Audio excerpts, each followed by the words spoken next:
Mindy, here's the scoop on perimenopause. There is no official definition. There is no set of markers. It's basically a non-entity in our conventional medical world. There is a word, like perimenopause or transition, but nothing is done about it. In Mm. fact, in terms of the approach by the conventional medical world, it's just that what I call the whack-a-mole approach. As a symptom pops up, then you find a pharmaceutical to address it. So if we leave that aside and we say, well, what's really happening? Forget about the conventional lack Yes. of approach or anything. We have to redefine the whole concept of menopause because the definition is officially for menopause, and this is a made up thing, of course. It's 12 consecutive months without any vaginal bleeding. You can't say a period because you don't know what that bleeding is. A period by definition should mean you ovulated, but you can have dysfunctional uterine bleeding and so forth. So they don't define what that bleeding is because nobody's doing an investigative, report on it. So it's just any bleeding is just, they call it bleeding. And so you have to go 12 months without any bleeding. And so I've had patients come in and say, after 9 months, I had bleeding. So I start over, right? The clock starts over, like reset. It's like, well, first of all, if you go 9 months and you don't bleed and then you start bleeding, that like is considered abnormal until further, proof that it actually Mm. is okay, because that's a lot of months without bleeding. We don't know what that bleeding is. It's very unlikely that you'll suddenly Mm. start up ovulating again after 9 consecutive months. So, they define menopause as 12 consecutive months because our earth has a 12-month, like year. It doesn't there's nothing magical Interesting. about 12 months versus 9 months or 13 months. It's just arbitrary. Okay. So we have to like let go of the whole concept of menopause as you cross a finish line and now you get the label. It's actually a process, and it's a Mm. process of ovarian aging, or we could say ovarian senescence. And this is a very long, slow process, but sometimes, like a lot of processes, it's kind of speeds up at the end. Okay.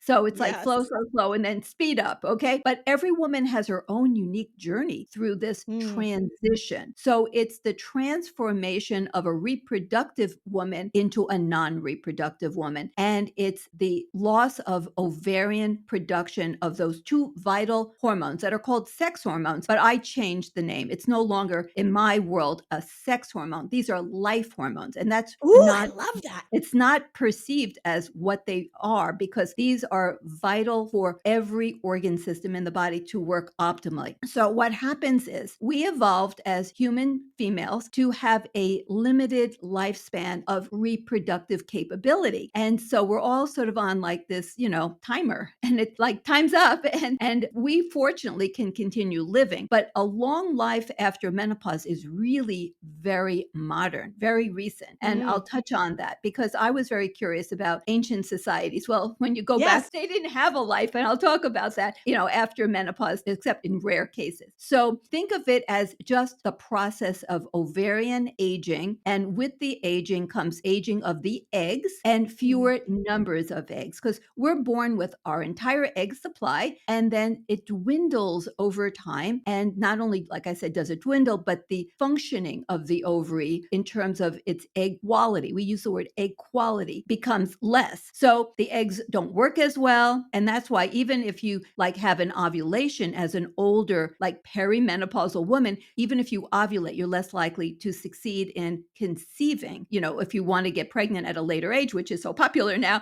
because your eggs are old. It just, and they don't Mm. work as well. So this process of ovarian aging is built into us. Every female, doesn't matter what continent you live on, your ethnicity, there's nothing like, I love like meditation or eating vegetables or even like fasting, but you cannot stop this inevitability Process. of going through menopause and ovarian Yeah. aging. You may laten the process a little bit, delay it a little bit, but you're not going to stop it. Okay. That What is going to happen. One question that I've been dying to get a really clear answer on is what would be considered the healthy time to officially go into, let's say, postmenopause? Because I feel like we call perimenopause that time Yeah. where your hormones are going up and down, and now postmenopause is when you're officially done bleeding. So, what's a healthy age to do that at? Okay, so these are, from population studies. So menopause is considered normal between the age of 45 up to 55. That would be like the normal span. It's a decade. That's a lot right right there. Yeah. Over 55 is called late menopause.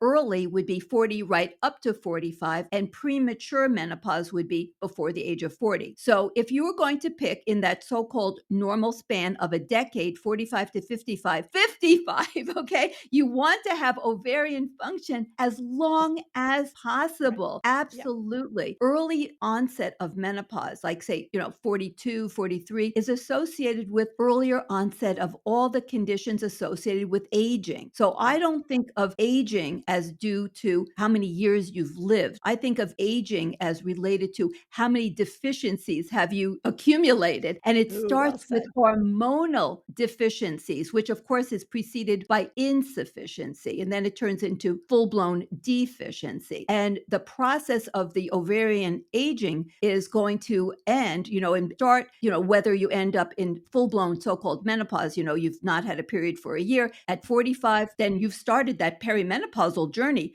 a whole decade earlier than a woman who's going, or potentially, because it's not exact science here, if Right. everyone is like a certain timeline, but a woman who doesn't stop having periods at 55 is going to have a different timeline for when everything is beginning. So it's Right. really not a fixed thing for everybody. And it has to do with a variety of things like genetics, your diet, your stress, a lot of things relating to lifestyle will impact along, like always genetics, with what is the date that you will expire as far as your reproductive capabilities. And Right. in terms of, what is going on during the perimenopause years, now you mentioned like fluctuations. So it's kind of, for some women, it's very variable from woman to woman, but for many, it's really like being on a roller coaster of Oh, yeah. hormones.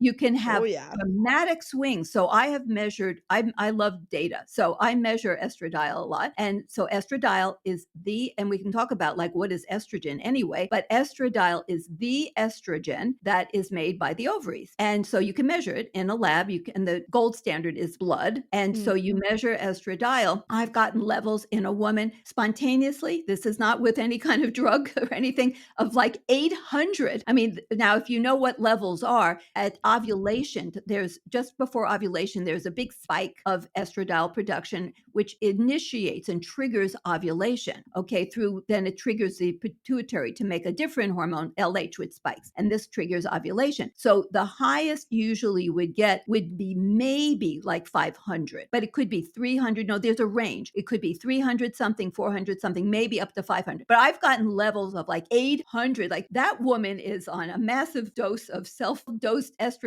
But then also I could get levels of 20. I mean, this is like Yeah. postmenopausal level. And if you look at gonadotropins, those are the hormones made by the pituitary gland under the direction of the hypothalamus of the brain, the portion of the brain that directs the pituitary gland. So think of the pituitary as the executive assistant to the brain, okay? And it Well carries out said. the tasks assigned to it by the brain, which is to tell many different endocrine organs, including the ovaries, what to do. So there are these little hormones that come out from the pituitary gland. And when the brain says, I want more estrogen, come on, ovaries, make more estrogen, then the pituitary shoots up the production of its hormones that trigger the ovary. And well, when an ovary can do it, luteinizing hormone, LH, and FSH, follicle stimulating hormone. So if you get really high levels of those hormones, what does that tell you? It doesn't tell you you're postmenopausal, because this can go up and down, but it tells you you are in the journey. You would not Yes. have high levels unless you are in the journey of ovarian aging.